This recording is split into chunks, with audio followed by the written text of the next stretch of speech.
नमस्कार, हम लेके आ गइल बानी भोजपुरी के अध्याय 3। ठीक बा, तो हमनी के पढ़े के काम शुरू कर जाओ। अध्याय 3 बटे मछरी, जौन की कहानी है रामेश्वर सिंह काश्यप के द्वारा लिखल। माता के नाम रहल राम सखी देवी और पिता के नाम रहल राय बहादुर शास्त्री। तो चली जा अब हमनी के बिना देर कइले पढ़ी जा लेखक के परिचय। ठीक बा, तो लेखक के परिचय देखी जा। रामेश्वर सिंह कश्यप के जन्म 16 अगस्त 1927 के रोहतास जिला के सासाराम के नजदीक सेमरा गांव में भइल रहे। कहाँ भइल रहे? तो रोहतास जिला के सासाराम के नजदीक सेमरा गांव में। कब भइल रहे? तो 16 अगस्त 1927 के। ठीक। बीएन कॉलेज पटना में 1950 में हिंदी के व्याख्याता आ बाद में एसपी जैन सासाराम में कॉलेज के प्रधानाचार्य यानी हेडमास्टर भइनी। भोजपुरी हिंदी के लेखक, पटकथा लेखक, निबंधकार, कवि, कहानीकार आ नाटककार रही। काश्यप जी भोजपुरी नाटक लोहा सिंह का रेडियो रूपक के रूप में बड़ा प्रसिद्धि मिलल।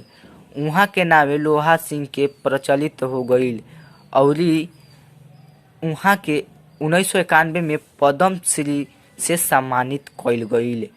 उहाँ के नाव लोहा सिंह हो गईल। ठीक, काहे से कि वो लोहा सिंह रेडियो रूपक के में प्रसिद्धि मिल रहे, ऐसे लोग उनके लोहा सिंह कहे लागल। ठीक, तो यह नाटक के एगो फिल्म बनल बाटे जवना में काश्यप जी अभिनय कनी। ठीक बा, तो भोजपुरी साहित्य के गद्य आ पद दोनों के भंडार भरे में काश्यप जी अगहर रहनी, यानी ओकरा के लिखे बतावे में आगे रहनी। उहाँ के मुक्त छंद में भी कविता लिखले बानी।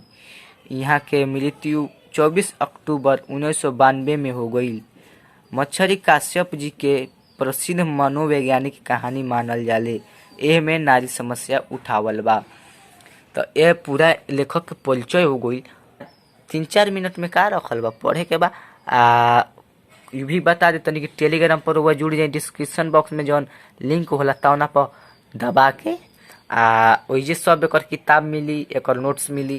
तो यही से टेलीग्राम से जुड़ल रहल जरूरी बा। ठीक बा, धन्यवाद। मिलम जा अगला वीडियो में मछली कहानी के पढ़े के बा। ठीक बा, धन्यवाद।